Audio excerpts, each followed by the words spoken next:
Sa organikong pagsasaka, ang mga technician o agricultural technology na nagtataguyod ng organikong pagsasaka, ipinapaliwanag muna sa magsasaka.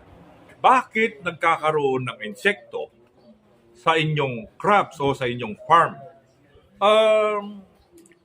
Yung sa pagsasaliksik ni isa pong French agronomist, si Francis Chaboso, at sa pagsasaliksik ng isang magaling na scientifico, agricultural scientist sa mundo, si Dr. Jose Lutzenberger.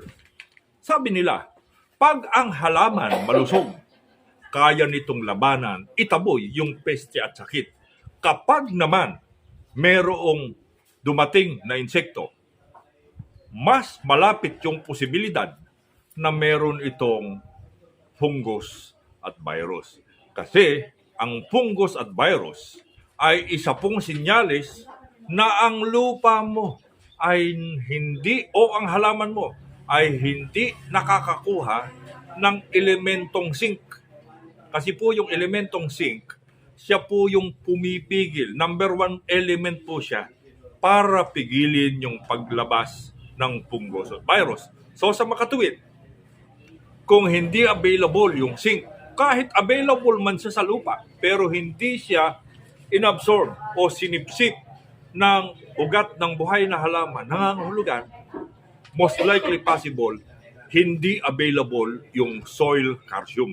Yung soil calcium po kasi, isa sa function niya, transporter of minerals from roots to other parts of the plants.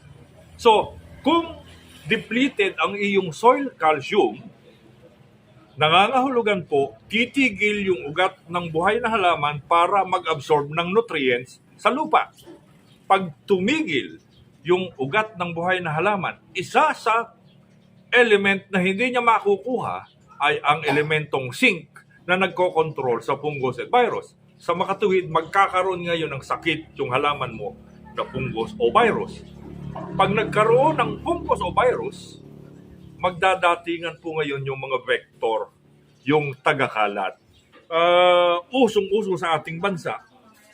Yung virus, ito po yung, kung ipupunta natin doon sa tinatawag nilang kwentong kutsero o kwentong barbero, yung virus, pwede nating ihalin tulad sa chismis.